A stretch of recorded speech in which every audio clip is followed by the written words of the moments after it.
They used to cheer when he walked into a room. Now they didn't even say his name. Noah Grant had once been the golden boy, the founder everyone wanted to bet on, the visionary every magazine wanted on its cover.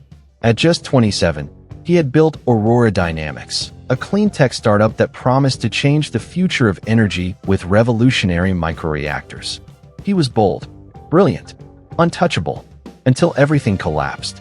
It didn't happen all at once. At first, it was whispers that the reactors weren't scaling, that the timelines were slipping. Then came the delays, the mounting costs, the first failed safety trial. Noah brushed it off.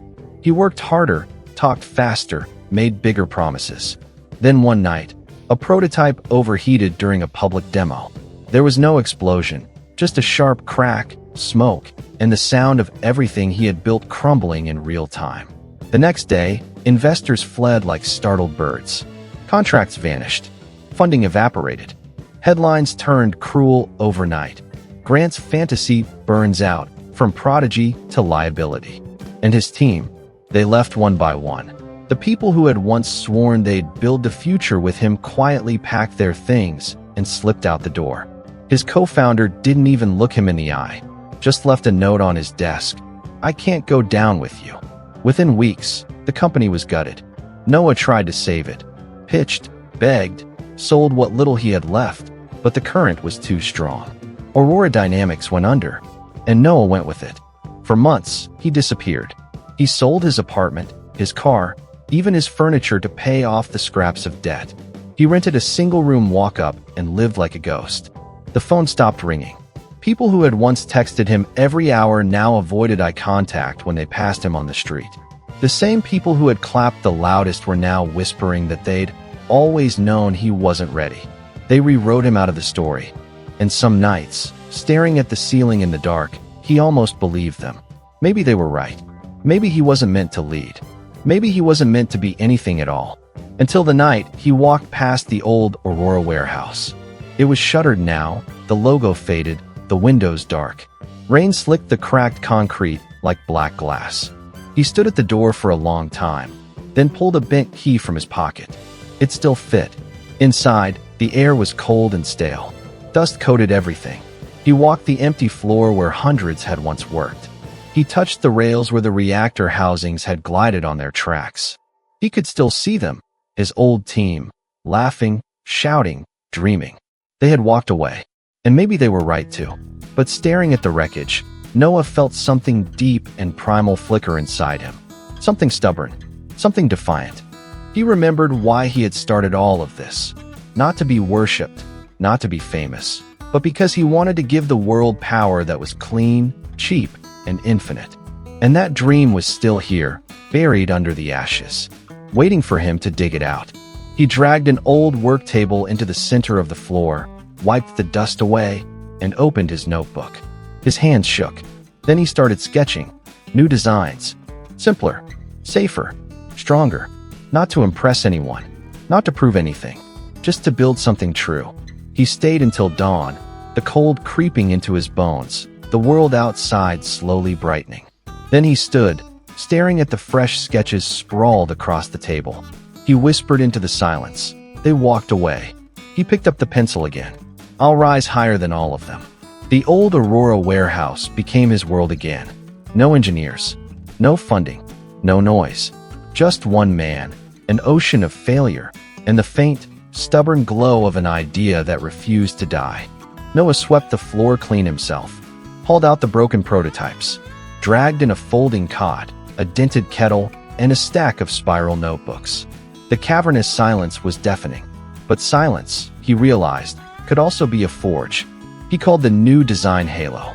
Not a giant reactor, not a city-scale energy grid.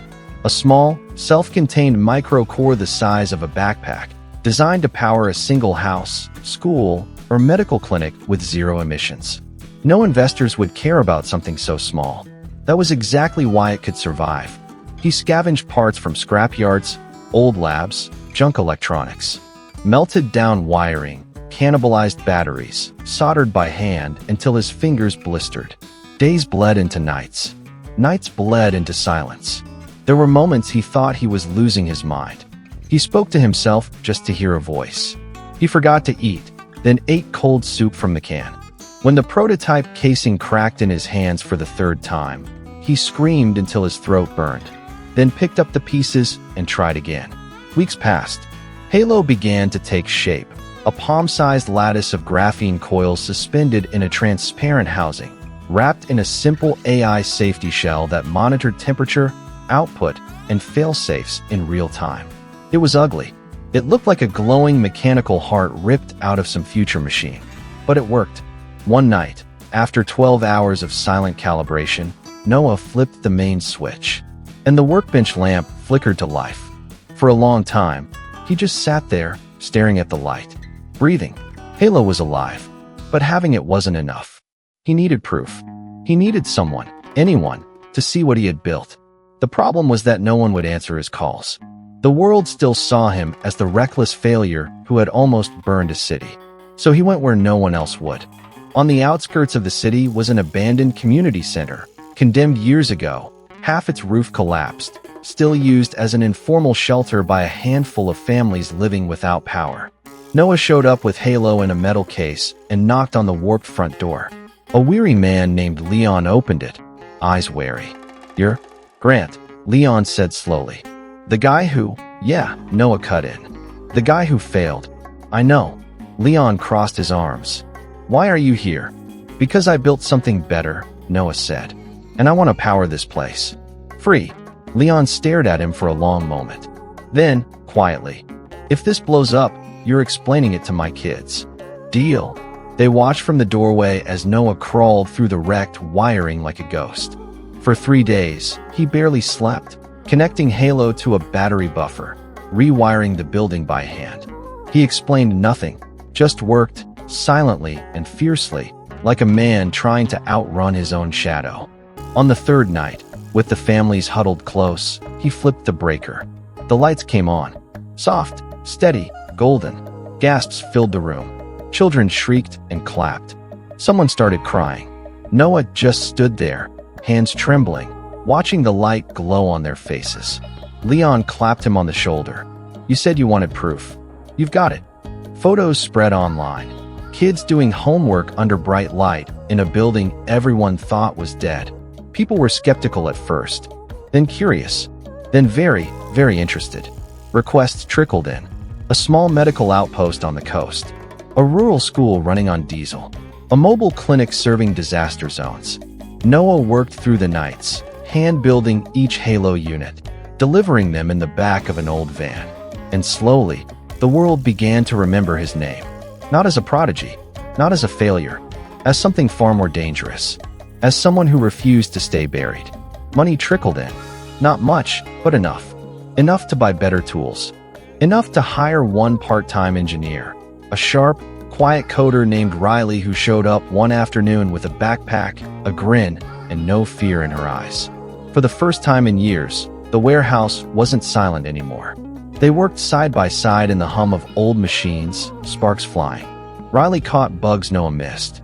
She redesigned the AI failsafe architecture in 2 days flat. Noah caught himself smiling, just once, in the reflection of the glass housing as they calibrated the latest core.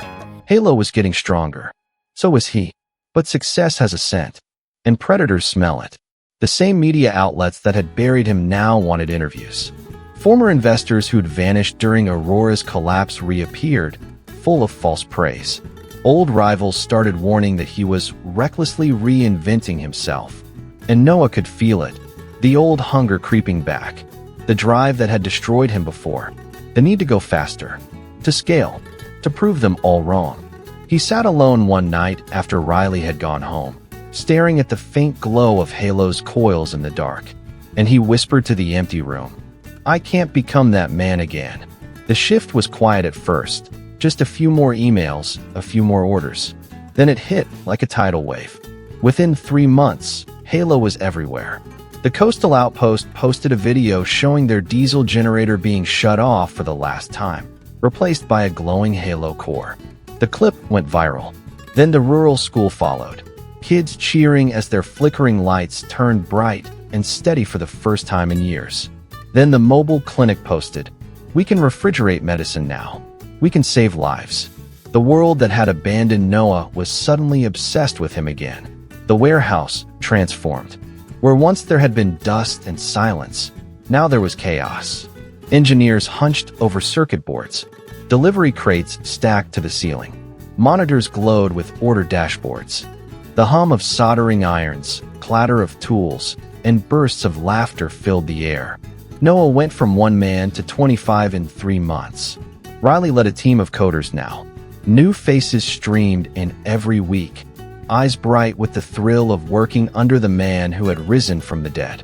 They called him Legend when they thought he wasn't listening. At first, he told himself it didn't matter.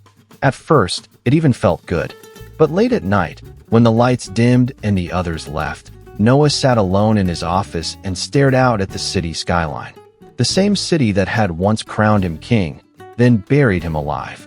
And he felt the old pressure tightening around his chest. Because he remembered what came next. He remembered how Aurora had felt in its final days. Wild, brilliant, spiraling out of control. And he could feel it happening again. The warning signs came fast. One rushed batch of Halo units shipped with faulty heat regulators. They didn't explode, but they overheated and auto-shut down in the field. The news ran the headline like blood. Grant's miracle tech falters. Is history repeating? The vultures swooped in. Old rivals sneered on talk shows. Investors whispered that he was reckless, unstable, still the same Noah. And deep down, a part of him believed them. Because he knew what they didn't. He hadn't been sleeping. He hadn't been eating.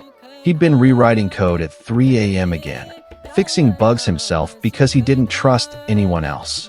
He told himself it was just temporary. He told himself Halo couldn't survive without him. But he had told himself that about Aurora too. And Aurora had died. Riley noticed first. "You're unraveling," she said one night, blocking the door as he tried to leave. "I'm fixing what no one else will," he snapped. "You're breaking what you built," she shot back. The words hit like a fist. Because he had heard them before, years ago, from his old co-founder at Aurora. And he had ignored them then. He went home that night, but didn't sleep. He sat on the edge of his bed, staring at his hands, wondering if he was doomed to destroy everything he touched. The next morning, a message waited in his inbox. Titan Energy, a multinational giant, wanted to buy Halo outright. They offered 9 figures. Immediate scale, their email said. Global rollout. Full acquisition. You stay as figurehead. We do the rest. Noah's heart pounded. This was everything he'd once dreamed of. Global reach. Unlimited funding. Recognition. And yet, he saw the truth between the lines. They didn't want Halo. They wanted to own it. Gut it. Twist it. Stamp his name on the hollow shell like a warning label. And just like that, the old hunger roared awake inside him. The same hunger that had blinded him at Aurora. The same pride that had killed everything. He closed the email, then reopened it, then closed it again, and sat there shaking. That night, he didn't go home. He stood on the mezzanine long after everyone left, staring at the glow of Halo cores stacked like stars below. And he remembered the first one, the ugly prototype that lit a single lamp while his hands trembled. It hadn't been about power. It hadn't been about proving anyone wrong. It had been about giving people light. And somehow, he had lost that. For the first time since his comeback began, Noah asked himself the question he had always avoided. What if they were right to walk away? The thought cut deep. But another thought rose to meet it, stronger, sharper, blazing like fire through the fog. What if I rise without becoming who I was? He walked back to his desk, pulled out the notebook where this second life had started, and flipped to the first page. There it was, in black ink. They walked away. Beneath it, he wrote 3 new words. So I'll rise wiser. The warehouse was louder than ever. But beneath the roar of drills and the hum of soldering irons, something darker pulsed. Tension, sharp and brittle, like a storm about to snap the sky in half. Noah stood on the mezzanine, watching his team move like frantic shadows across the shop floor. They were brilliant, tireless, and breaking. He saw it in their hunched shoulders, the frantic glances, the forced jokes that didn't land. He had seen this before, at Aurora, right before it died. And for the first time in years, Noah felt real fear. because he knew what was coming if he didn't stop it. Collapse. Again. And this time, it would be entirely his fault. That night, he stayed after everyone else left. The warehouse was silent, lit only by the faint glow of halo cores stacked in their crates like bottled stars. Noah sat on the floor, back against the cold steel wall, staring at the first Halo prototype on his desk, the ugly glowing heart that had saved him. He thought about everything he had done since. The nights he hadn't slept, the meals he hadn't eaten, the way he had started taking code back from Riley, rewriting her work behind her back, the way he was gripping this thing so tightly he was strangling it. He thought about the email from Titan Energy, waiting like a loaded gun in his inbox. 9 figures, global rollout, safety, but also the death of everything Halo stood for. He closed his eyes, and for the first time since Aurora collapsed, he let himself imagine failure. Not the spectacular kind with headlines and lawsuits, the quiet kind, where he broke himself again, burned out his people, and left nothing but ashes behind. That was the future waiting for him if he didn't change. The next morning, Riley found him waiting in the office. She looked wary, tired. "We need to talk," Noah said. "About how you're trying to do everything yourself again?" she asked. He flinched. "Yeah," he said. "About that." They sat across from each other at the battered conference table. Noah's voice was low, steady, almost gentle. "I built Aurora on ego. It collapsed. I built Halo on desperation. It's thriving, and I'm about to kill it anyway. Because I don't trust anyone but myself." Riley said nothing, just watched him. "I can't be that man again," he whispered. "Then don't," she said simply. The words landed like an electric shock. Because for years, he had acted like this was fate, like self-destruction was part of who he was. But maybe it wasn't. Maybe it was just a choice. And maybe he could choose differently. He did something terrifying. He let go. Within a week, the entire structure of Halo shifted. He promoted Riley to chief engineer with full control over development. He split the staff into autonomous teams, each owning their part of the system. He stopped rewriting their work at night. He stopped staying until dawn. He stopped trying to be the engine. Instead, he became the architect. The air in the warehouse changed almost instantly. Tension drained away. Laughter came back. People argued again. The good kind of arguing, the creative kind. Bugs vanished. Crashes stopped. Output soared. Halo was no longer a man's obsession. It was a living organism. And for the first time, Noah wasn't carrying it alone. A month later, Titan Energy called again. They had doubled their offer. Riley sat across from him in the conference room as he read the new proposal, her expression unreadable. "Well?" she asked. Noah stared at the paper. It was everything he had once wanted: money, scale, global reach. But he knew what would happen if he signed. They would gut Halo, strip its soul, twist it for profit until it was just another lifeless brand. He folded the offer in half. "No," he said. Riley blinked. "You sure?" "Yes," he said. "We're not here to win fast. We're here to last." Her mouth curved into the first real smile he'd seen from her in weeks. "Then let's last." The team gathered that afternoon for a meeting. Noah stood at the front of the shop floor, the hum of machines fading as dozens of eyes turned toward him. "Titan wanted to buy us," he said. Murmurs. I said no. Silence. Then, slowly, applause. Then cheering. And for the first time since he had walked back into this warehouse months ago, Noah didn't feel like a man trying to outrun his failure. He felt like a leader. That night, he walked alone through the quiet shop. Halo cores glowed in their crates, soft and steady, like captured suns. This time, he didn't stay late. This time, he didn't touch the code. This time, he turned off the lights, locked the door, and went home. Because he finally understood, he had risen not because he refused to fall, but because he finally learned how to stand without breaking. The strangest part was how normal it felt. There was no headline screaming, "Noah Grant wins." No victory parade, no confetti, just quiet. And for Noah, that was the most powerful thing of all. Halo had become everywhere. Tiny glowing cores now powered rural schools, disaster clinics, water plants, and entire villages. They hummed in remote outposts where the grid had never reached. They kept ventilators running in storm-blackened hospitals. They gave light to people the world had forgotten, and none of it needed Noah's hands anymore. The warehouse was now a headquarters, glass walls, clean lines, buzzing with energy. Teams worked in clusters, laughing, arguing, creating. Riley ran engineering with calm precision, coordinating projects Noah barely heard about until they were already finished. He walked the floors like a visitor now, not a king. And he loved it, because he had finally done what he had once thought impossible. He had built something that didn't depend on him to survive. The press called him a phoenix. Investors called him a visionary. Old rivals called him unstoppable. And Noah smiled, not with pride, but with peace, because he no longer needed to prove anything. Not to them, not to himself. He had risen higher than all of them, not because he fought harder, but because he finally learned how to let go. Months later, he stood on a stage at a university, speaking to an auditorium packed with students and young founders.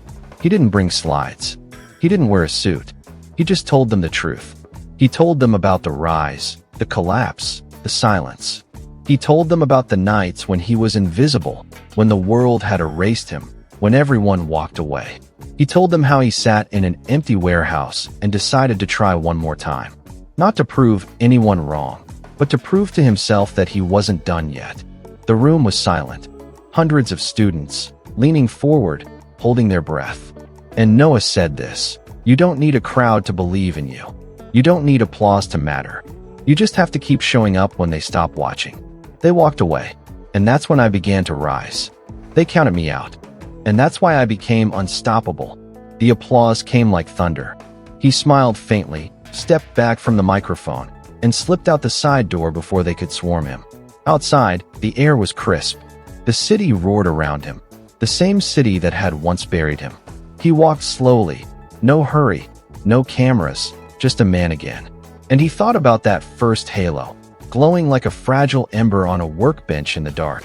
Back then, he had thought he needed to rise for them. Now he knew he had needed to rise for himself.